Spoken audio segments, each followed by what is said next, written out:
Aujourd'hui, on est arrivé au système avec un véhicule qu'on appelle le véhicule blindé léger. C'est un véhicule qui va servir pour les opérations d'assaut sur le terrain. Donc, l'objectif principal qu'on a recherché avec ce véhicule, c'est de pouvoir mettre les hommes en sécurité à l'intérieur du véhicule, leur permettre de pouvoir faire une riposte efficace et aussi, en cas où ils sont submergés, qu'ils puissent faire un repli tactique conforme avec le véhicule. Nous sommes allés sur la base de constats, de collecte d'informations sur ce qu'on voit, ce qu'on entend sur les réseaux et un peu à gauche-droite. Et là, on s'est dit qu'il y a une problématique à laquelle il faut une solution. Donc, on est resté dans nos ateliers, on a fait l'étude du projet, on a fait le design et la conception assistée par ordinateur. Et après, on est passé à la phase de fabrication du premier prototype. Donc, la problématique est qu'il fallait que les hommes sur le terrain puissent être en sécurité et pouvoir mener des opérations rapides et pouvoir aussi faire des replis tactiques. Voilà la problématique qui nous a amené à développer ce véhicule. Et aussi, qu'est-ce qu'il faut faire? Parce que une fois qu'on connaît les problèmes sur notre propre terrain, on a la possibilité de développer les solutions qui vont aller avec. Absolument, la construction est quasiment endogène parce que ce qu'on fait, c'est quoi? C'est vrai qu'on est passé sur la base d'un châssis d'un véhicule qu'on connaît très bien, mais tout ce qui est habitacle, équipement et tout a été conçu, fabriqué au Burkina Faso. Il y a même les moteurs qui permettent de motoriser les tourelles. Nous les avons dimensionnés et fait fabriquer par un fabricant. Donc, c'est des moteurs que vous ne pouvez pas trouver en l'état sur la place du marché parce que nous l'avons dimensionné nous-mêmes. Maintenant, il y a la possibilité aussi de le décliner en plusieurs versions, en modèle transport de troupes ou bien en modèle pour la sécurité intérieure. Donc, vous avez vu tout à l'heure les différents équipements qu'on a mis.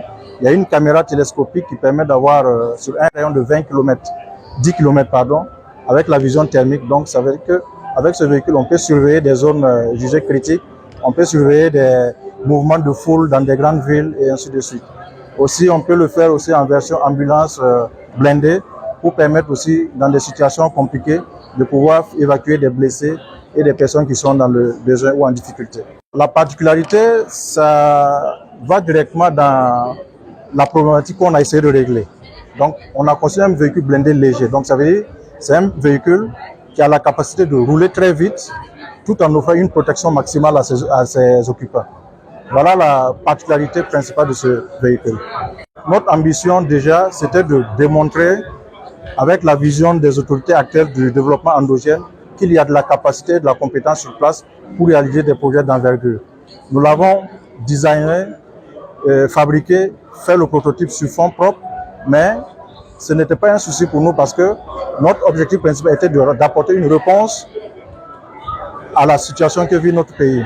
Et nous sommes convaincus que la paix va revenir, nous allons vivre en harmonie ici, mais comme le jargon le dit, qui veut la paix prépare la guerre. Donc à ce moment, avec nos propres moyens, notre propre industrie, on va développer une industrie de la défense et on va pouvoir s'équiper en engins spéciaux adaptés à nos terrains pour garantir la paix durable dans nos pays.